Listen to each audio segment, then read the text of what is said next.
MLB The Show Season 3 of Team Infinity is going to drop, and we know very little about it, but there's some things we do know. One, they're all 99s. There's going to be 30 of them at least, probably more, because we know we're getting rewards for BR, rank seasons, and a new event. So there's probably going to be a lot of 99s thrown at us, but ultimately, let's start kind of looking ahead. So let's look into the last stretch of Season 1, which is about 3 or 4 weeks, and sort of seeing what we can go on in Season 2, and sort of some of the questions I've been seeing in videos and all that stuff. So let's just get into it. So as always with any of this stuff, let's just keep it in our minds. Take a look at the calendar that's behind me. So on the 10th, this is everything. Everything's literally happening on the 10th. A new legend, 99th for Season 3, double XP weekend, new ranked BR and events, and a Conquest Mother's Day map. Now ultimately, do I think the Conquest isn't going to yield anything special? Probably not. But all that being said, we do know that there are going to be there's stuff coming, right? Now ultimately, like I said, the biggest thing I wanted to kind of sort of do here is let's kind of look ahead a smidge.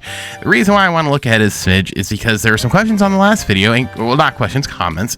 Thanks for leaving those, and I replied to the most. I replied, but I wanted to sort of make a video on it just in case, like, you know, people don't want to read. But there were some interesting things that people want to talk about, so let's sort of start there and go from there, I suppose. Now, the first thing and the biggest question I think we're going to get, and we're kind of going to see, is going to be, what about live series? Well, I'm just going to let's work backwards here, shall we? If that makes sense. Is Babe Ruth worth collecting? Yeah, he is. If you kind of look, I mean, look at above me. He's fastball, curveball, sinker, slider, changeup. He has a meta pitch. He does have the sinker. In terms of quirks for pitching, there's not necessarily a whole lot. It's mainly his offense, and that's probably where he's gonna lie. I don't necessarily know if people are throwing him as a pitcher too often. I haven't run into him yet. Knock on wood. But on the pitching side, he's good. And they made him two-way. So, I mean, hey, you know, we love them. But on the offense side, this guy's probably still, if not the best offensive card in this game. He's 125 across the board. There's no way this guy's not going to be a good card. And it's a core card. He's going to be probably the lone 99 that's going to be consistently in the lineups until we get something for core collection. But he's there. And more so on top of it, if you want him to play first base and not necessarily pitch, he can do that. He's going to drop a smidgen in it, but whatever. We've dealt with worse. So in terms of if we're looking at this, yeah, if you're this close to getting him, hey, effing get it. But on the flip side, this is the one thing I do want to talk about, because I don't think these cards are necessarily worth it. A 95 Palmeiro, look, it's okay. 83, 82 contact, 104, 105 power. The clutch is 90. The metrics sort of will play up.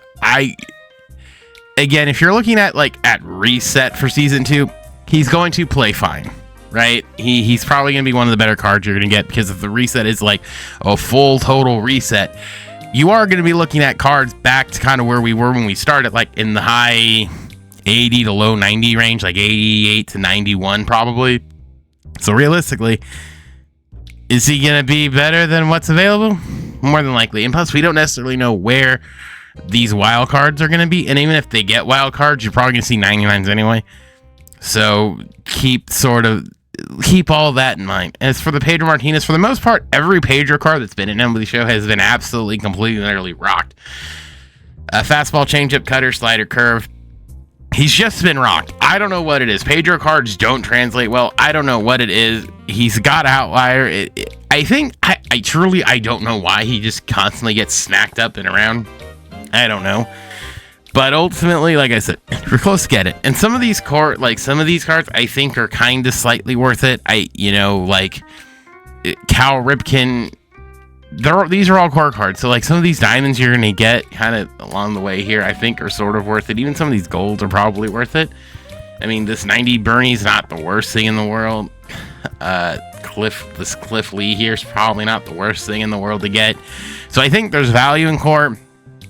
It's just not necessarily what we're probably used to for the most part. But I would still say sort of focus on it. But again, if you want to be passive about it, I get it. Even if you don't necessarily want to do it, I understand it, because the one thing we have this year in a couple months is going to be the new NCAA football game, which I'm sure is going to take a lot of people, including myself, from playing the show probably regularly. So if there's some people who are like, I'm not going to play it for the long term, I'm going to pass on it, I totally understand. Now let's kind of look at the season 1 cards and sort of where where and how and why and all that stuff. We're sort of looking to kind of see, well, what's worth kind of getting on the market and what's not worth getting on the market.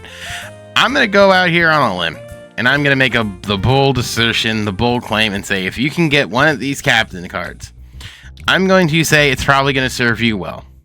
Are they've hovered around 40-ish K. I locked mine in by accident, but I'm kind of okay with it, because now, in terms of wild card, we have something to go. So if you can get one of these captain cards and kind of hold on to them, I think it might be worth it to a certain degree, only because we know with the reset and stuff, you're gonna have getting a boost is always helpful. And then plus too, let's say you have the switch hitting captain, you can use some live series switch hitters with this boost because of let's say a wild card's early. And instead of getting a 99, you're like, wait a minute, let me use switch hitters here, or 2000s hitters, get this boost, and then we can take, in terms of the cornerstone card, you can start off with a pitching side and kind of balance yourself out there with some offense and some defense. And yes, this does help the pitching a little bit, so you can kind of work your way into this a little bit.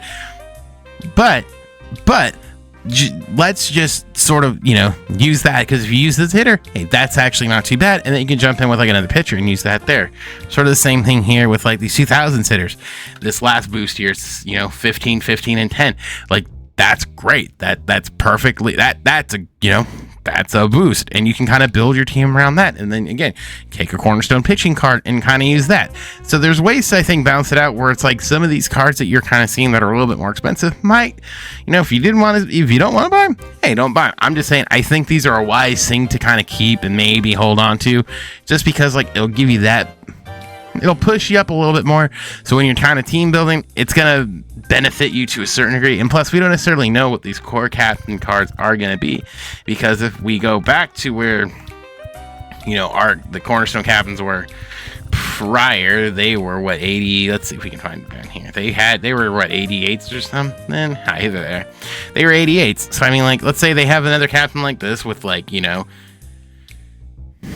something like this, 80, and pitchers with under 75. This one was speed. What was the cone guy Senga's one? What was Senga's one?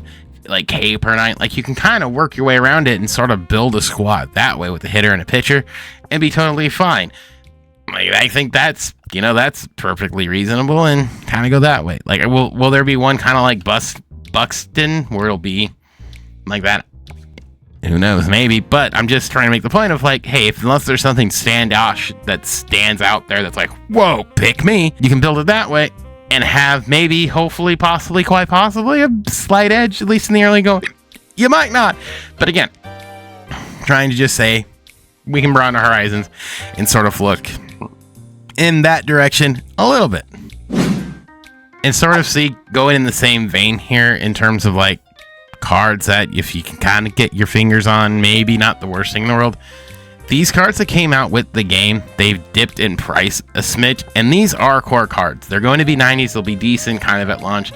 So if you can, I picked up a few of these. I'm not necessarily saying, hey, go get Vlad, this 90 Hyper Series Vlad with all of it. But what I would suggest doing is let some of these cards, they're these barrier breaker cards are kind of cheap. If you wanted to sneak in a couple of these as the weeks go on, again, probably not the worst move, personally, I think, to do, to kind of, sort of bolster a little bit, since we are going to reset for season 2 in 4 weeks. Picking up some of these cards, again, might not be the worst thing in the world. Alright, so after a little bit of digging around, this is another team that's kind of core cards. I sort of combined everything together, to be honest with you, but this is mainly going to be the Negro League Series captain. So these guys are all getting boosts. As you see, they're all kind of low 90s. This is every single one of them, including the pitchers down here of Leon Day and Jose Mendez. We're not using them on the field. But we did put Rube sort of as a DH. Just for the record, we don't have this Martin Dialigo card. He can kind of hit. So I suggest you get him. If you want to use a pitcher, use him as a pitcher. I'm not. I threw Hilton Smith in there. So again, if you haven't done it, do it.